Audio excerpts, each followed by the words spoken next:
something that students often ask me about is how they can get the most out of the course I'm teaching, how they can get the most out of the readings that I assign to them and the papers that they have to write. The question they're really asking is, what's the best way to learn? What's the best way to study? And in order to answer that question, you sort of have to know what it is you're trying to do. So if all you're trying to do is to get the best grade you can or to produce a paper as efficiently as possible, then it doesn't really matter whether or not you retain any information. But if you're really trying to learn in a deep sense, then what you're trying to do basically two things. You're trying to acquire a set of skills and also to acquire knowledge. And you sort of usually do the two at the same time. Now the problem is that from what I've seen and from my own experience in taking courses, undergraduate courses and graduate courses, the problem is that students typically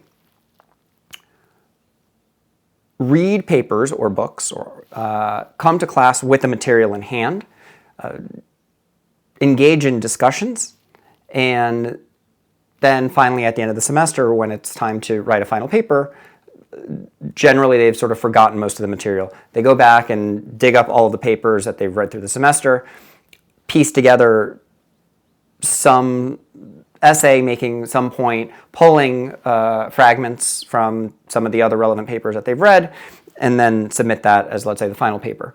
And soon after the semester's over, they've mostly forgotten all of the content.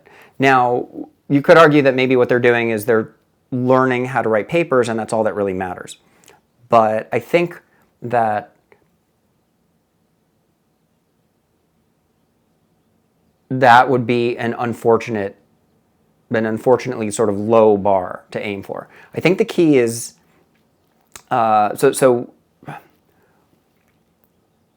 one big problem is that students don't have an accurate conception of how learning works in the brain. And all of us fall under this illusion when we consume ideas, when we consume material in books and lectures, that once we understand an idea, and especially if we find the idea interesting, then we've kind of learned it. And the problem with that is that, generally speaking, that's not the case. What we retain really doesn't have that much to do with how much we sort of understand what it is that we're observing. And it even doesn't have that much to do with how engaged we are with the material. So students frequently say that their number one study technique is to review material, sort of to reread it. Another technique that students use to study is to take notes. So you might take notes during a lecture, you might take notes while you're reading a book or an essay. And you might have the impression when you're doing that the notes that you're taking are, that in taking the notes, you're doing something that's committing to memory the ideas that you're writing down, and that you're sort of absorbing those ideas, in particular because in order to take notes, you tend to have your attention generally focused on the material at hand. And so there's this sense of I'm present, I'm focused, I'm listening, I'm processing, I understand what you're saying, and therefore I will remember this. And that's just not true. And it's a fundamental misunderstanding of the way that the brain works. And it's really unfortunate because there is a tremendous amount of literature that shows that this doesn't work. So an experience that I had in graduate school was that I realized over the course of many years that I was forgetting much of the material that I had read, that I'd studied. Even papers that I had studied for my own papers, I had forgotten. So I found that very frustrating, and I paused all of my studies and I said, well, let me see if I can understand, let me see if I can figure out a better way. Let me see if I can look into the research on learning and memory and see what I can find. And I found a mountain of research that shows that the way that we typically consume material is not the way that you would put into practice any sort of techniques for absorption. So taking notes doesn't lead to greater retention, right? Doing mind maps doesn't lead to greater retention. Summarizing doesn't lead to greater retention. Re-reviewing material doesn't lead to greater retention. Essentially, what you need to understand about the way that the brain works is that unless the brain attempts to retrieve some piece of information, it will not retain it. So the earliest significant study on this is from 1939. Herbert Spitzer did a study. This was a massive study. This was for his PhD thesis. He studied 3,600 school kids from 91 different schools, sixth graders. And he had them read essays on bamboo and peanuts, relatively short essays, 600 words. And what he did was he broke them up into 10 different groups. And then he tested the groups over time. And what he wanted to see was how much of the information students would retain. So one group would be tested immediately, and another group might be tested a day later, and another group would be tested a week later.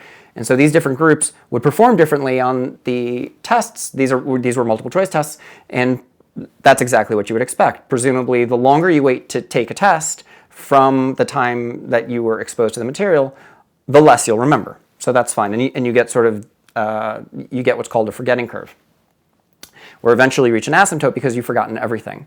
Now, what was startling was that when a test was performed early, it stopped the forgetting curve. It moved the asymptote up, which means that the act of trying to retrieve the information made it so that later on, the students that had attempted to retrieve it for the test, if they were tested again, they retained much of the information.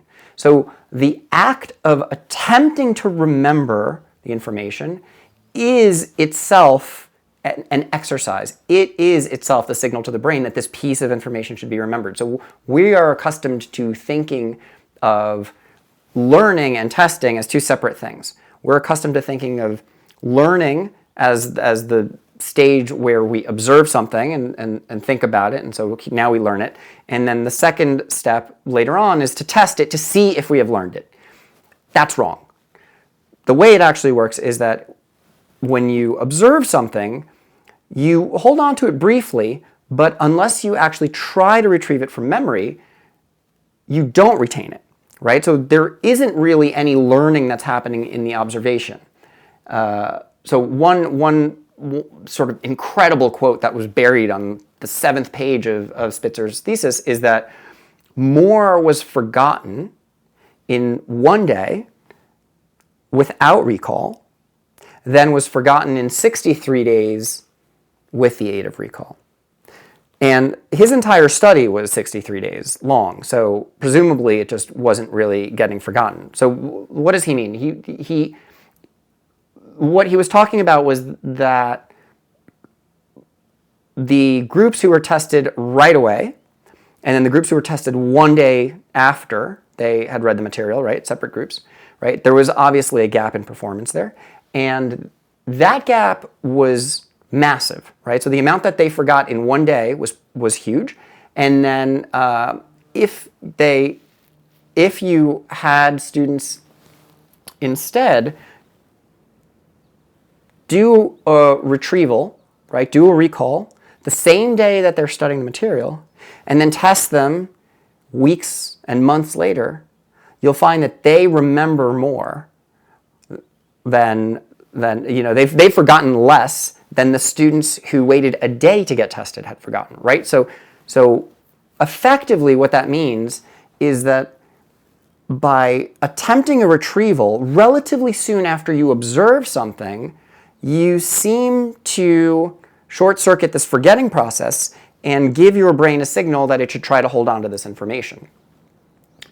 Now, the implications of that are huge, right? It basically means that if you're not doing retrievals, if you're not trying to recall from memory the material that matters to you, you're going to forget it. so one way that I think about this is that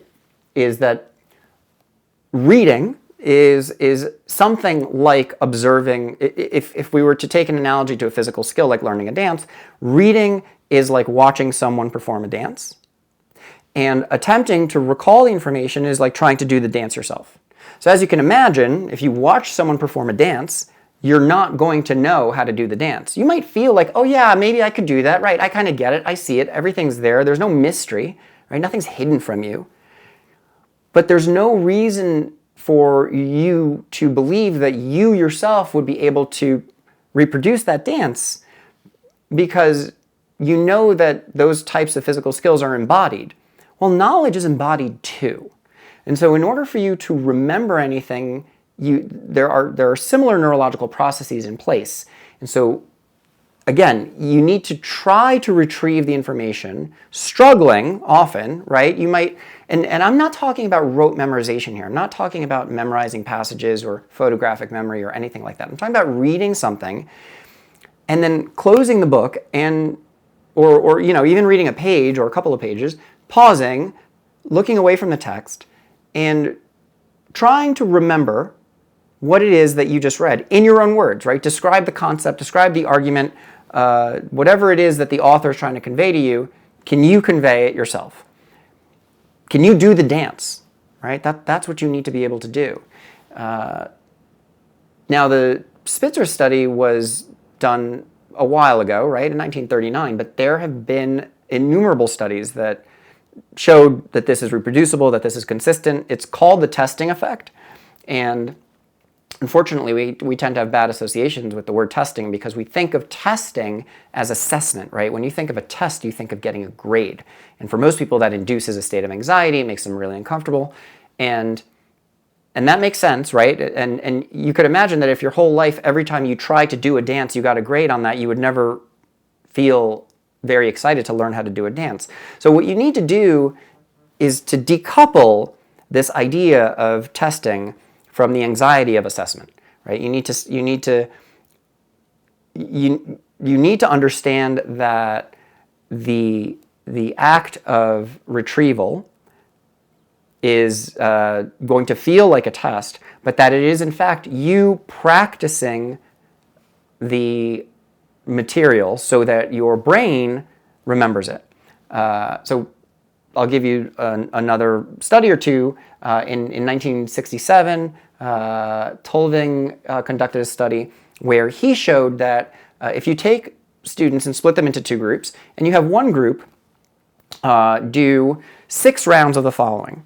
Give them an essay, and they do 6 rounds of study the essay for 7 minutes, study it again, and then try to do a retrieval, right? And then do that 6 times. So study, study, study, retrieve. Study, study, study, retrieve. Now the retrieval is actually, it's what's called a free recall test. So you get a blank sheet of paper and you just write down whatever you can remember from what you've read, right? Fragments, ideas.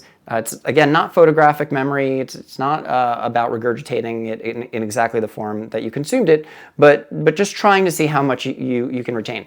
And so doing that 6 times, you get, if you do study, study, study, test 6 times, altogether that's 24 rounds, so to speak.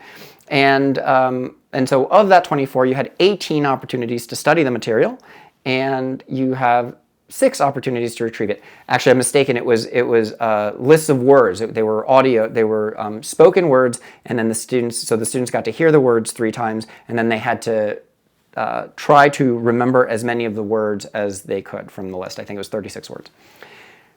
That was one group of students. The second group of students also had 24 slots, 24 rounds, but the distribution was very different between studying and testing. These students, every 4 rounds were it was study, test, test, test. Study, test, test, test. Study, test, test, test, until they hit 24. So those students only got to hear the words 6 times. And they had to try to recall the words 18 times, right? And I'll remind you, the first group got to hear the words 18 times and had to recall the words 6 times. You would expect, if studying, if the process of acquiring and retaining information is one that's, if that happens when we observe or hear material, then you would expect that the students who got to hear the words 18 times would outperform the students who got to hear the words 6 times. But in fact, these students performed just the same. So what Tulving showed was that you can actually replace listening, right, review, let's say, like rereading text or hearing the words again, with retrievals from your own memory and perform just the same. Now, that was in a relatively short period of time, so he wasn't testing long-term retention, but it was really interesting that you could replace so much of the review with your own sort of reflection and retrieval processes, and that would yield the same result. Now, Jeffrey Karpik and Henry Roediger in 2006 published a study that looked at long-term retention, and what they did was that they took roughly, broad strokes here, they took students and they split them up into 2 groups. And one of the students, in this experiment, they did have essays to read. And they had 7 minutes to read an essay, and then they had a 5-minute break, 7 minutes to read the essay again, 5-minute break, 7 minutes to read the essay again, 5-minute break, 7 minutes to read the essay again. So they got to read the essay 4 times. They took a break, and then they had a free recall test. They came back a week later, another free recall test. So 4 rounds of studying, and a test 5 minutes later, a test a week later. The second group of students, very similar, except instead of the 4 rounds of studying, they got 1 7-minute session to read the essay, and then the other 3 rounds of studying were replaced with 3 rounds of recall. So they were given 7 minutes to read the essay, they took a 5-minute break. They were given 7 minutes with a blank sheet of paper to try to recall as much as they could, take a break. New blank sheet of paper, try to recall it again, take a break. New blank sheet of paper, try to recall it again, take a break. So that's the 4 to 4. They had another break, and then they had the same protocol as the other group. So they did a 5-minute break. They had a recall test, came back a week later, and another recall test. And so those 2 tests were compared between the 2 groups to see after the 4 sessions of either 4 sessions of studying or the 1 session of studying and the 3 sessions of recall, how did they perform on that test a few minutes later, and then how did they perform a week later? On the test that came shortly after the session, they performed approximately the same, although the students, there was a slight edge. The students who got to study 4 times did a little bit better than the students who got to study only once, but not by much, so it was 80% to 70%. Now, a week later, the students who had remembered 80% originally had forgotten half of what they had remembered on that test, and so they dropped down to 40%. The students who had the study test protocol actually only forgot a tiny bit. So they went from 70% to 60%. So you had a crossover where the students who relied on reviewing and reading over and over again tended to forget most of what they read, and the students who got to do retrievals had much better long-term retention. And you can assume that if they went beyond a week based on Spitzer's thesis work, that the students who were forgetting were probably going to continue to forget even more. So what does that mean? Well, it means that long-term retention is really significantly improved by retrievals and recall. So it's really, really important when you are engaging with material that you take the time to think about what it is that you're reading and to try to recall it in your mind from memory. So some things to avoid. This is why underlining doesn't work and mind maps don't work and so on. You don't want to simply regurgitate things from working memory. So you know the feeling you get when you need to remember a phone number or a name, and you kind of say, oh yeah, I've got it, and then half an hour later you don't have it anymore. That's exactly what's happening when you read something and then underline it, or you're listening to a lecture and you take notes. It's just going into working memory and coming back out. You're just a conduit. It's just passing through you. And you're not, again, giving any signal to the brain that it needs to store the information in memory. Now, you might ask yourself why this is necessary at all. I mean, isn't it possible now to just look things up whenever we want? Isn't it, what's the point of remembering anything that we read? I mean, I can always look it up again. And that's interesting. I think that one of the things that's happening now is that because we can look things up so easily, we're sort of entering into an era with our cognitive capabilities that's very similar to what happened to us with our bodies after the industrialization of our society. So,